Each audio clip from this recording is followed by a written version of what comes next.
This is KCTV English News. I'm Nick Brontes. National authorities will release their decisions this month regarding hundreds of Yemeni asylum seekers in Jeju. The Ministry of Justice has finished interviewing some 460 of the 480 asylum seekers. Ministry representatives say they may release the results of their assessments as early as mid-October. The Justice Ministry last month granted humanitarian stay permits to 23 Yemenis, including families with infants and young children, as well as pregnant women and teenagers, but it did not grant them refugee status.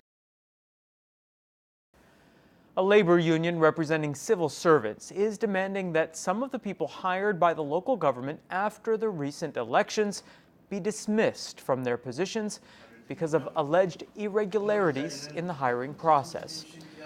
The Jeju branch of the National Union held a press conference Monday at the provincial office.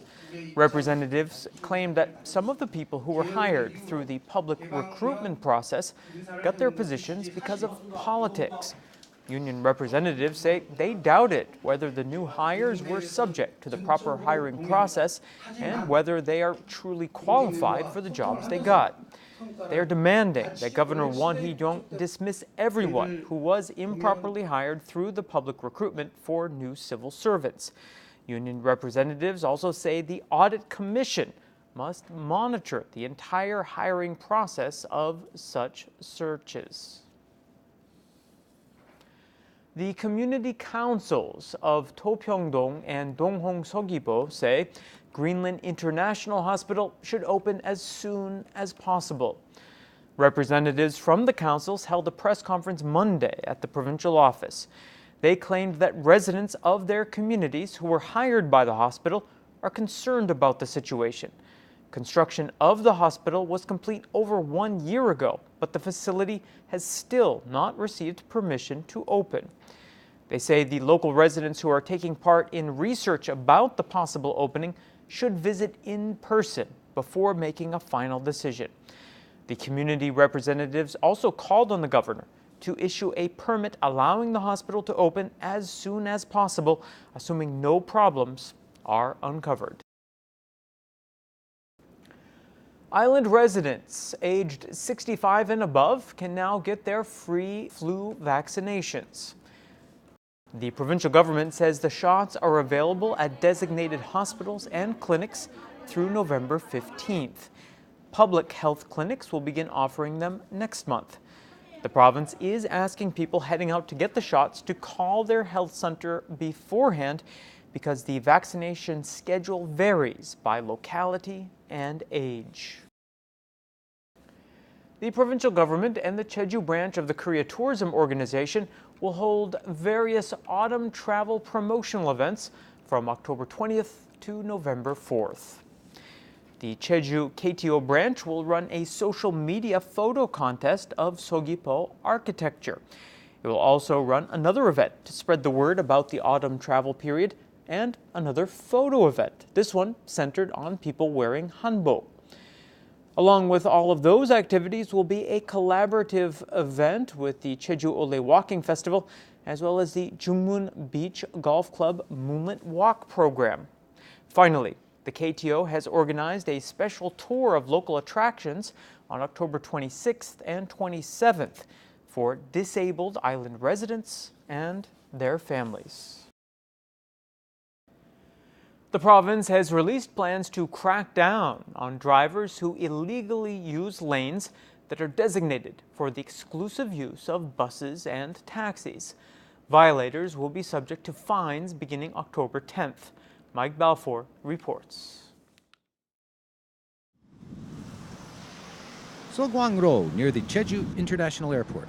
On the blue-colored bus lanes are a row of cars. Cars are frequently found using the central bus lane linking Jeju City Hall and Aradong. The cars are in violation of the law. 42,000 instances of violating the transit lanes have been found from January to August. That works out to 170 violations a day. Beginning October 10th, any drivers unlawfully using transit lanes will be subject to fines. The recent revision of the Jeju Special Act empowers the province to punish illegal users of bus lanes. The central bus lanes are monitored 24 hours a day. If caught on camera, a ticket is issued to the car driving on a bus lane. 10 cameras are watching the transit lanes from 7 to 9 in the morning and from 4:30 to 7:30 in the later rush hour. If a car is caught on camera twice, a ticket is issued. The fine is 40,000 to 60,000 won, depending on the size of a car. 1차는 계도를 하고요. 2차에서는 경고, 3차에서는 부과를 하게 됩니다. 3차 이후에 단속 시부터는 지속적으로 누적해서 단속을 하게 됩니다. The crackdown comes 14 months since the island implemented the new bus lane system. Citizens should be careful to heed the law as the designated transit lane crackdown takes effect. Mike Balfour, KCTV.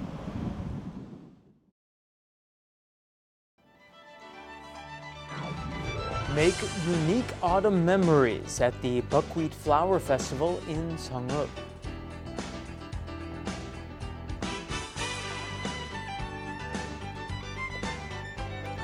Soak in a multitude of various-hued marigolds and enjoy a number of activities at Sanghyo-won's Marigold Festival.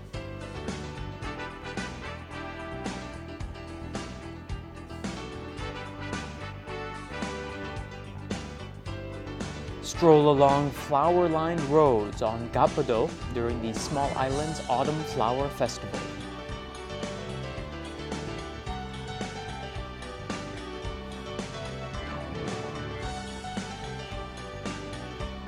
Brighten up your nights at the Jeju Light Art Festa, which is running through October 24th.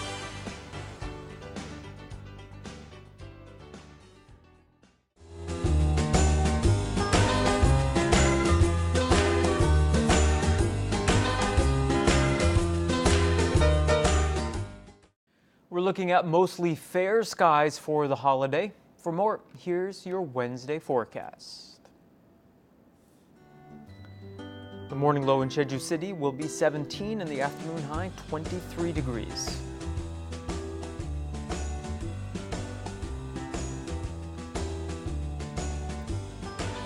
In Seogwipo, temperatures will fall between 18 and 24.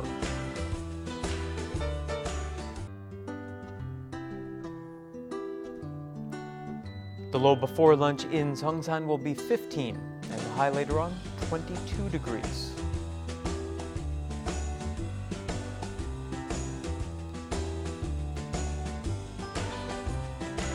Across the island in Gosan, temperatures will range from 18 to 23.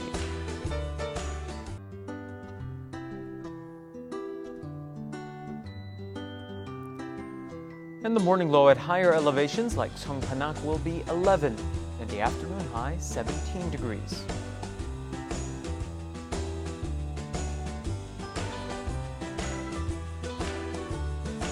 Taking a look at the marine forecast, winds will be out of the northwest and north at 7 to 11 meters per second, and seas will be between 0.5 and 1.5 meters.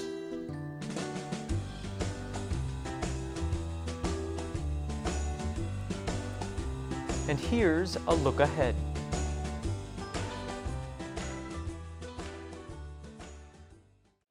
That brings us to the end of today's newscast.